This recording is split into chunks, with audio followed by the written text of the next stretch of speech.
Bom dia! Iniciamos os estudos sobre a monarquia de Israel com um sistema de governo unido, onde apenas um rei governava todo o povo. Saul foi o primeiro, depois Davi e seu sucessor Salomão.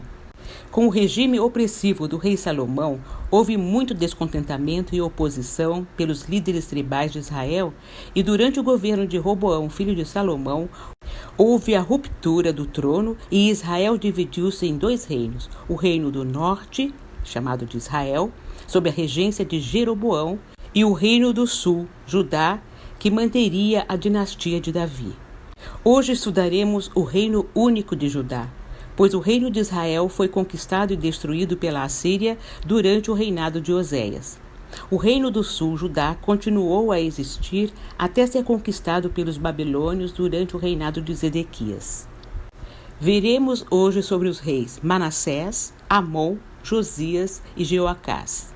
Lemos em 2 Crônicas 33, a partir do versículo 1. Manassés tinha 12 anos quando começou a reinar e reinou em Jerusalém por 55 anos.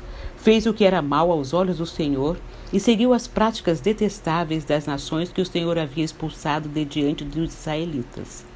Reconstruiu os santuários idólatras que seu pai Ezequias havia destruído. Construiu altares para Baal e ergueu postes de Azerá. Também se curvou diante de todos os astros dos céus e lhes prestou culto. Construiu altares idólatras no templo do Senhor, sobre o qual o Senhor tinha dito: o meu nome permanecerá em Jerusalém para sempre. Nos dois pátios do templo do Senhor, construiu altares para os astros do céu. Manassés também sacrificou seus filhos no fogo do vale Ben-Hinom, praticou feitiçaria, adivinhação e magia e consultou médiuns e praticantes do ocultismo. Fez muitas coisas perversas aos olhos do Senhor e com isso provocou a sua ira. Manassés chegou a fazer uma imagem esculpida e colocá-la no templo de Deus, sobre o qual Deus tinha dito a Davi e a seu filho Salomão: meu nome será honrado para sempre neste templo e em Jerusalém, a cidade que escolhi dentre todas as tribos de Israel. Se os israelitas tiverem o cuidado de obedecer a meus mandamentos, todas as leis, estatutos e decretos que o meu servo Moisés lhes deu, não os expulsarei desta terra que dei aos seus antepassados. Manassés, porém, levou o povo de Judá e de Jerusalém a fazer coisas piores do que as nações que o Senhor tinha destruído diante dos israelitas. Manassés foi o filho ansiosamente esperado pelo rei Ezequias, homem que promoveu um grande avivamento em Judá. Ele veio a nascer 3 anos depois que o Senhor lhe concedeu mais 15 anos de vida. Era um presente de Deus e por isso ele colocou este nome que significa esqueço o meu sofrimento. Manassés herdou o trono para um reinado de 55 anos. Ele foi o monarca que ostentou por mais tempo o poder e que também desceu ao mais baixo nível de degradação espiritual e moral. Em toda a história do povo de Deus, ninguém atingiu o extremo de malignidade tal como o rei Manassés, filho do piedoso Ezequias. Durante a maior parte do seu extenso reinado, 55 anos, ele foi espiritualmente corrupto. A longevidade do serviço não garante a fidelidade ou a qualidade do serviço. Alguém que está no Senhor há muitas décadas não possui necessariamente mais zelo, conhecimento ou fé do que alguém que se tornou parte da família de Deus há pouco tempo. A posição atual de alguém diante de Deus não tem nada a ver com o quanto tempo ele o serviu. O pai de Manassés, Ezequias, foi um homem justo. Mas, infelizmente, Manassés não foi como seu pai, porque ele fez o que era mal aos olhos do Senhor. O que podemos entender? Um pai justo nem sempre produz filhos justos. Não devemos presumir que apenas porque um pai é fiel ao Senhor, a sua descendência também o será. Não há 100% de certeza. A prioridade número 1 dos pais cristãos deve ser criá-lo na instrução e administração do Senhor, conforme diz Efésios 6:4.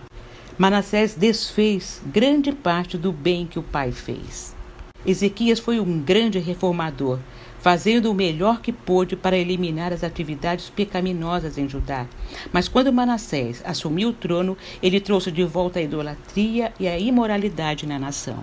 Basta uma pessoa para estragar uma coisa boa. reformas, as mudanças que são para melhor, não devem apenas ser iniciadas, mas também mantidas. Manassés queimou seus filhos em sacrifício no vale do filho de Enom. Fazia adivinhações, praticava magia e feitiçarias e consultava adivinhos e médiuns. Pecou muito contra Deus, o Senhor, e fez com que ele ficasse irado. Quando as pessoas desconsideram o que a lei de Deus diz, não há fim para o tipo de mal que elas cometerão. Não nos surpreendemos mais quando vemos pessoas que, às vezes, de dentro da igreja, pessoas chamadas de crentes, com esquemas desonestos, adultérios, uso de drogas e outras coisas que Deus abomina. Quando homens e mulheres deixam de lado a instrução de Deus, as suas instruções, tudo pode acontecer e acontecerá.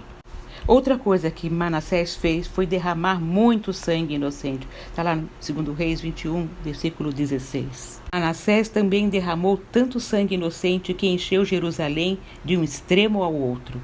Além disso, levou Judá a cometer pecado e a fazer o que o Senhor reprova.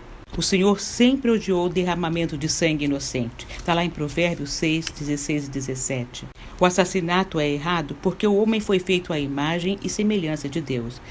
Manassés levou o povo de Judá e os moradores de Jerusalém a cometerem pecados ainda piores do que aqueles cometidos pelas nações que o Senhor Deus havia expulsado da terra conforme o seu povo ia avançando. Manassés teve influência sobre toda a nação. Cada um de nós tem algum tipo de influência sobre os outros, como Manassés certamente teve. A questão é, como usaremos essa influência? Será que para o bem, como a luz do mundo, conforme Mateus 5,14, ou seremos imitadores do mundo, Romanos 12, 1 e 2? Deus quer que continuemos sendo uma nação santa e separada. 1 Pedro 2, 9 e 10. Vocês, porém, são um povo escolhido, reino de sacerdotes, nação santa, propriedade exclusiva de Deus. Assim vocês podem mostrar às pessoas como é admirável aquele que os chamou das trevas para a sua maravilhosa luz. Antes vocês não tinham identidade como povo, agora são povo de Deus. Antes não haviam recebido misericórdia, agora receberam misericórdia de Deus. É muito triste quando o povo de Deus perde a sua distinção, mas foi exatamente isso que aconteceu durante o reinado de Manassés. O versículo 10 de 2 Crônicas 33 diz o seguinte: O Senhor falou a Manassés e seu povo, mas não lhe deram atenção. O Senhor nunca deixou de falar, de chamar, de dar novas oportunidades, mas ele nem o povo ouviram, simplesmente porque o coração estava endurecido. O que parecia ser uma inovação em termos de liderança, na verdade se mostrou ser uma aberração abominável aos olhos de Deus. Não existe pecado inocente. Todo pecado é começo de uma jornada de afastamento. E o pior, abre as portas do mundo espiritual para que Satanás assuma o controle. Não existe meio termo. Ou estamos no reino de Deus, ou debaixo do controle do inimigo de Deus. Quando isso ocorre, algo dentro de nós se quebra e não conseguimos mais ouvir a voz de Deus. E ficamos até enraivecidos e perseguimos aqueles que tentam nos falar do nosso erro. Manassés nem o povo ouviram a voz de Deus. Por isso o Senhor enviou contra eles os comandantes do exército do rei da Assíria, os quais prenderam Manassés, colocaram-lhe um gancho no nariz e algemas de bronze e o levaram para a Babilônia. Versículo 11 de 2 Crônicas 33. A Bíblia nos ensina que as nossas decisões têm sempre consequências. Os aliados de Manassés acabaram se tornando seus carrascos. E o pior é que tudo isso foi profetizado. E ainda que ele tivesse medo dos profetas do diabo, dos feiticeiros, adivinhos e médiuns, ele não era capaz de crer nos profetas do Senhor. Os oficiais do imperador o prenderam, colocaram uma argola no seu nariz, como se fazia com os bois bravos, corrente nos seus pés e mãos, e diante de todo o povo ele é levado para as prisões da Babilônia. Foi colocado numa masmorra no subsolo do palácio, entre ratos e homens e mal cheirosa. Nesse momento não tinha prestígio, dinheiro, amigos, poder. Onde estavam as bênçãos de Baal, de Azerá, de Moloque, a quem ofereceu sacrifício dos seus filhos? Onde estavam os poderes das trevas que ele tanto invocou? Então, em 2 Crônicas 33, versículo 12, diz o seguinte: Em sua angústia, ele buscou o favor do Senhor, o seu Deus, e humilhou-se muito diante do Deus dos seus antepassados. Só há um caminho de volta: o arrependimento. Nós não sabemos o que aconteceu naquela masmorra. Não sabemos se alguém voltou a pregar a palavra de Deus para ele ou se simplesmente ele se lembrou de tudo que os profetas que ele perseguiu falaram. O que sabemos é que ele orou. A Bíblia não registra essa oração, mas sabemos que ele reconheceu o seu pecado, as suas iniquidades, e ele pediu perdão a Deus, pediu que Deus mostrasse a bondade para com ele, que era indigno, mas que ele o louvaria no resto da sua vida. Se alguém quer mover o coração de Deus, tem que se arrepender. Deus é Deus dos que se arrependem. Não há porta fechada quando o pai vê no seu filho um coração arrependido. O versículo 13 diz o seguinte: Quando ele orou, o Senhor o ouviu e atendeu o seu pedido e o trouxe de volta a Jerusalém e ao seu reino. E assim Manassés reconheceu que o Senhor é Deus. Ele foi restaurado à condição de rei e Jerusalém pôde ser fortificada novamente. Depois restaurou o altar do Senhor e sobre ele ofereceu sacrifícios de comunhão e ofertas de gratidão, ordenando a Judá que servisse o Senhor, o Deus de Israel. Concluída a obra, Manassés morreu e seu filho Amon herdou o trono. Está lá em 2 Reis 21, 18. Amon teve um reinado de apenas 2 anos. Ele herdou a cultura religiosa que predominou durante o reinado de seu pai e por isso ele fez o que era mal diante do Senhor, como seu pai Manassés havia feito. 2 Reis 21, 20. A experiência de arrependimento que levou seu pai a uma legítima conversão em nada o influenciou. O abandono a Deus foi definitivo. O caminho da idolatria foi uma ida sem volta. Apesar da lei de Moisés ter decretado a pena de morte para todo idólatra, nunca houve um caso de um rei idólatra ser punido com a morte. Mas nenhum rei escapou do julgamento de Deus e Amon não foi exceção, pois os seus servos conspiraram contra ele e o mataram em seu palácio. 2 Reis 21, 23. Deus permitiu o assassinato de Amon. Em consequência disso, o povo da terra matou todos os que conspiraram contra o rei Amon e constituiu Josias, seu filho, rei em seu lugar. 2 Reis 21, 24. O rei Josias entrou para a história como um ilustre rei de Judá. Ele é comparado a Ezequias, sobre quem é dito que foi um exemplo de rei tão devotado a Deus quanto Davi. Ele foi identificado como um rei inigualável que atingiu o ápice da dedicação a Deus e a obediência à lei de Moisés, pois não houve rei semelhante a ele que se convertesse ao Senhor de todo o coração, de toda a alma e de todas as forças, conforme toda a lei de Moisés, e nunca se levantou outro semelhante depois dele. 2 Reis 23, 25. Tudo começou quando, durante a reforma do templo, o sumo sacerdote Ilquias descobriu o livro da lei. A leitura do livro produziu um impacto tremendo em Josias. Ele rogou aos sacerdotes que buscassem a direção de Deus. Está lá em 2 Reis 22, 13. Eles foram até a profetisa Hulda, que anunciou a eles a seguinte mensagem. Primeira, a ira de Deus haveria de ser manifesta por meio do juízo sobre os idólatras. 2 Reis 22, 15 a 17.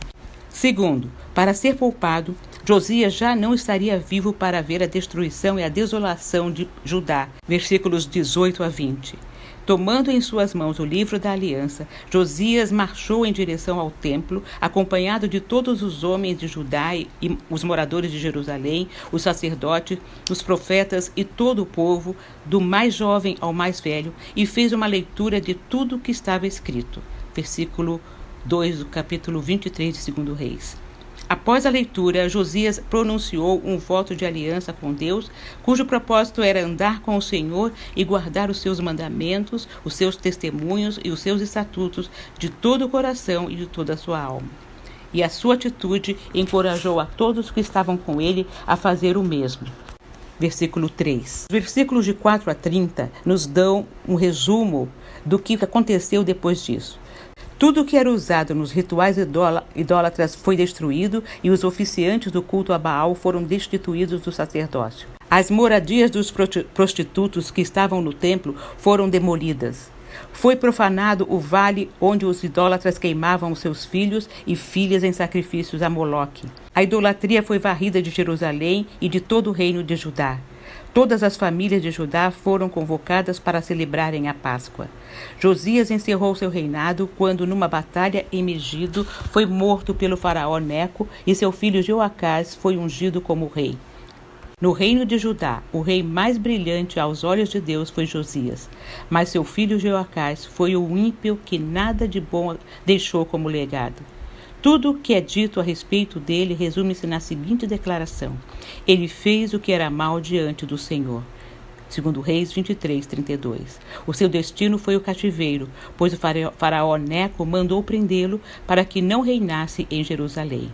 O faraó escolheu Eliaquim, filho de Josias, como rei vassalo e mudou o seu nome para Jeoaquim, quando Jeoacás, o faraó, o levou cativo para o Egito, onde morreu. Segundo Reis 23:34. O estudo desta lição nos faz constatar uma realidade inquietante. Alguns ímpios, do mais baixo nível espiritual e moral, vieram de famílias constituídas por homens de Deus, dentre os mais piedosos. Isso nos faz saber que todos os homens, independentemente do ambiente onde crescem, estão sujeitos ao pecado. Fomos designados para sermos luz do mundo e sal da terra, vivendo vidas puras. A santidade no relacionamento com Deus é o único caminho de possibilidade para não cairmos em pecado. Amém. Que Deus nos abençoe.